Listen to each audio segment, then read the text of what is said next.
राम बेबे सारिया ने एक कहानी सुना वहाँ सुन लो।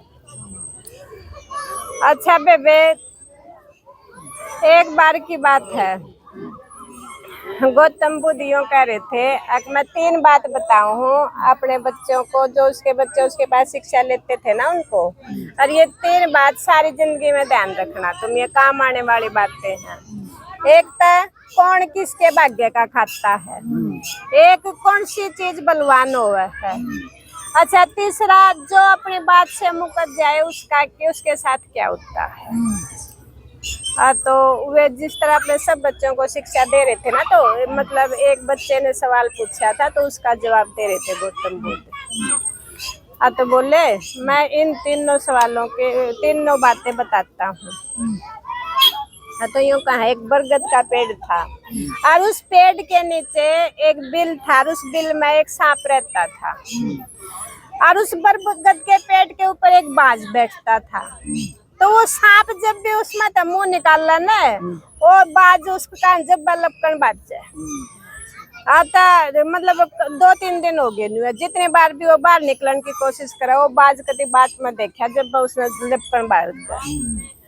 तो सांप ने सोचा यू तो ना लिकड़न देवे। तो भीतर बैठा बैठा यूं सोचा यू बाज चला जाता तू लेकर जा, लेकिन यू बाज तो तने जान को ना देवे। और फिर भीतर बैठा बैठा नु कहा, ए भगवान, जो इस नगर का राजा है ना, उस राजा वो राजा बड़ा दयालु है, राजा विक्रम था उसका राजा, बड़ा दयालु है। जब वो मेरी बात सुन ले या कोई मेरी बात उस तक पहुंचा दे तो मैंने बचा लेगा। तो एक बार मेरी बात कोई राजा विक्रम तक पहुंचा दे। तो राम पब्लिक जा रही थी, आते जाते किसी ने ध्यान नहीं दिया। तनु कहा एक बार वो राजा विक्रम उड़े तक गुजरन लाग रहा था, और वो यूं करा मेरे को एक बार कोई राजा विक्रम से मिलवा दे। तो वो बोला राजा विक्रम सुनकर, क्यों भाई क्या बात है, राजा विक्रम से क्या काम है आपको। बोले राजा विक्रम से मेरे को मिलना है, मैं मुसीबत में हूँ, राजा विक्रम ऐसा है दूसरों की मुसीबत को दूर करते हैं। बोले ठीक है। बोला क्या काम है। बोला ये ऊपर बाज बैठा हुआ, हर मैं बाहर निकलता हूँ ना, तो ये बाज मेरे को लपकता है, और राजा विक्रम को पता चल जाए तो मेरे को बचा देगा। तो वो राजा विक्रम बोला तो मैं ही हूँ राजा विक्रम, बोलो मैं तेरे लिए क्या कर सकता हूँ। बोला मेरे को यहाँ से कहीं दूर जगह छोड़ दो, मेरा बाज से पिंडा छूट जाएगा। तो बोला ठीक है, मैं तेरे को यहाँ से निकाल के और कहीं दूर सुनसान जंगल में छोड़ देता हूँ, चलो निकलो मेरे साथ। बोला नहीं, अगर ऐसे निकलूंगा ना तो ये देख लेगा बाजे और फिर उधर ही पहुंच जाएगा। तो बोले फिर मैं क्या कर सकता हूँ। बोला आप ऐसे करो, आप अपना मुंह खोल लो, मैं आपके मुंह के द्वारा आपके पेट में आ जाऊंगा, और फिर हमें आप दूर सुनसान जंगल में जाके आप मुंह खोल देना, मैं वापस निकल के और उधर छुप जाऊंगा। तो राजा विक्रम ने सोचा अगले कोई दिक्कत नहीं है भाई। तो उसने अपना मुंह खोला तो दे सांप उसके अंदर चला गया, बताओ पेट के अंदर। हाँ, और फिर वो दूर सुनसान जगह में चला गया। तो उड़ जाकर बोला ले भाई सरप अब निकल ले यहाँ पे, तेरा उस बात से तो मैं बचा लाया। तो बे सरप तो अपनी बात तो मुकर गया। बोला हाँ ने बोला मैंने तो जितना आनंद आपके पेट के अंदर आया है ना, उतना आनंद बाहर नहीं था, तो मैं नहीं निकलूंगा आप। हाँ तो बोला तू अपनी बात से क्यों मुकर रहा है। बोला नहीं मैं तो नहीं निकलूंगा, अब मेरे को तो जगह मिल गई, मेरे को तो यहाँ पे बहुत अच्छा लगता है। तो राजा विक्रम के बस की बात थी, वो अंदर लेना तो बस की बात थी, बाहर निकालना बस की बात थोड़ा थी। तो उसने सोचा बड़ी मुश्किल हुई। अतनु कहा जो भीतर सांप था ना, उसके जहर था, उसका मतलब बीमारी लग गई, कोड लग गया उसका भीतर, जहर फैल गया। हाँ जहर फैल गया उसका। तो उसका कोड की बीमारी लग गई। तो राजा ने सोचा इतना तू कोड भी हो गया और अपने नगर में उल्टा के ऊपर जाएगा, किस तरह शक्ल दिखावेगा। तनु का राजा विक्रम है ना, उड़ गए अपनी एक झोपड़ी थी, उस झोपड़ी में लेट गया और उसका कोड नु बैन लग गया। तो उसने कुछ दिन हो गए उधर। तनु का फिर उस तो थोड़ा दूर चल के एक राजा और था, उसकी 3 बेटी थी। तो राजा अपनी बेटियां ने पूछे हाँ बेटी थाम किसके बाग का खाओ हो? तो दो तेने बोले पिताजी आपके बाग का, आपके अपने भाग्य का खाती हो। तब राजा ने गुस्सा आ गया। राजा ने बोला जो ये दो बेटी है ना, इनके तो अच्छी राजघराना में रिश्ते कराओ, और इसका जो पति कोट डिडली कम आदमी हो ना, उनका रिश्ता करवाई। तब दो नाई बामन चाल पड़े, तब दो आके तो कर दिए बर्थडे आ रहा। हाँ आता रिश्ता पक्का कर दिया तो बेबे उसकी शादी भी होगी, और उसका नाम है चित्रलेखा था। वह तो पति बनता थी, उस अपने पति की सेवा करने लगी, उसकी गेलियां उस झोपड़ी मार कर। आता फिर उस झोपड़ी दौरा एक और बिल था, उस बिल में एक और सांप रवा था, और वो सांप बिल में घुसा घुसा के कह रहा, को सुनता वो उस दूसरे सांप ने कह रहा, ने बोला तू इस भले राजा के पेट में जाकर बैठ गया, तू अपनी बात तो मुकर क्यों गया, तू इसके पेट में तो निकलता क्यों नहीं?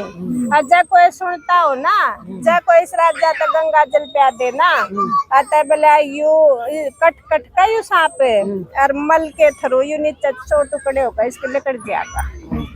और वह सुने थी बैठी बैठी।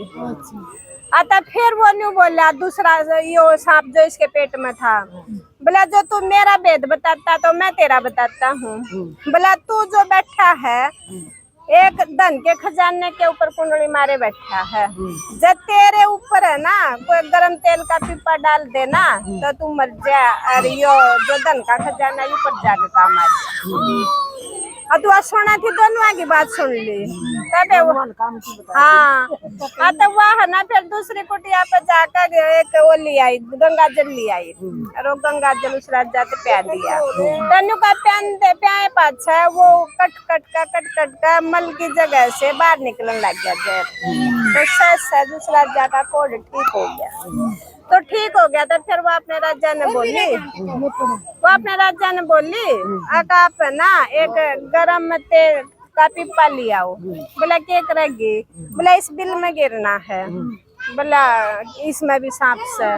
तब वो राजा गरम तेल का पीपा लिया और उस बिल में गिर दिया, और बिल में गिरते वो सांप मर गया। तो फिर वो उस राजा को बोली इस जगह को खोद दो। तो खोद दिया तो उसमें कहा नौरा खजाना दब रहा, धन भी मिल गया, राजा भी ठीक हो गया। हाँ। तब फिर वह बोली अपने राजा ने जो ये धन मिला है ना, इस धन की आड़े मेरा महल बना दे। तो राजा बोला आड़े महल बनाने की क्या जरूरत है, मैं तो भी राजा हूँ, अपने मेरे साथ चल अपने राज्य में। बोली नहीं मैं उधर नहीं जाऊंगी, यहीं पे इस पैसे का महल बना दे। धनु कांटे उड़ा इतना सुंदर महल बना दिया और अपना उड़ा रहने लग गए भी। तब फिर उसका जो चित्रलेखा थी ना, उसका पिताजी जो था, उसके पिताजी के राज्य पर दूसरे राज्य ने हमला कर दिया, और उन पर है ना सारे तो उनके सैनिक मारे गए, लूटपाट मचाकर सबके में उनका हर लिया। तो वह कते खाली होकर और चाल पड़े उसके माँ बाप, कुछ नहीं बचा। तो चलते चलते जब उस राज्य मारे थे ना, तो उस लड़की ने पहचान लिए। तो नहीं बोली ये तो मेरे पिताजी अरे मेरी माँ है। तब न लेके आओ, लेके आए तो उन्हें तो अच्छा सुंदर महल दिखा। बोला बेटे ये सुंदर महल कहाँ से? मैंने तो एक कोडी के साथ रिश्ता करा था। बोला पिताजी आपने तो कोडी के साथ किया था, लेकिन मैं तो अपने भाग्य का खाती हूँ ना। हाँ। बोला मेरे भाग्य में तो राजघराना था, तो आपके करने से थोड़ा होगा। बोला हाँ ये भी बात ठीक है। तो फिर वो अपने किए पर बहुत शर्मिंदा हुआ। बोला मैंने ऐसे नहीं करना चाहिए था। तनु कहा फिर उसने क्या करा, जो अपनी सेना थी ना इनकी, अपनी सेना अपने पिताजी के राज की सेना के साथ मिलकर और उस दूसरे राज्य पर हमला करा जो उन लूट कर ले गए थे। हाँ हाँ। आता जब इन मिलकर उसके बाप का भी राज दिवाया और ये भी अपना बढ़िया तरह रहने लग गए। तो फिर इसमें वो बताया कि कोई किसी के भाग्य का नहीं खाता, सब अपने भाग्य का खाता। हाँ राजा विक्रम था। हाँ बेटी के बाप ने। तो वह लड़की भी अपने भाग्य का ठीक करती थी। तनु का जो अपने कहे तो मुकर जन उसका वो हाल होगा जो सर्प कट कर निकला ना मन के रास्ते से बाहर। तनु का जो अपने तो बैठा रहे गए तो मुंह कर जागा ना, वो तो सरप की तरह कट कर हाँ। और बलवान बलवान हो गए, टाइम बेरा निकले करवा दे। देखिए एक टाइम पर तो राजा था, एक टाइम पर उसका सब कुछ लूट गया जब उसने अपनी बेटी के घर पे राम राम बेबे।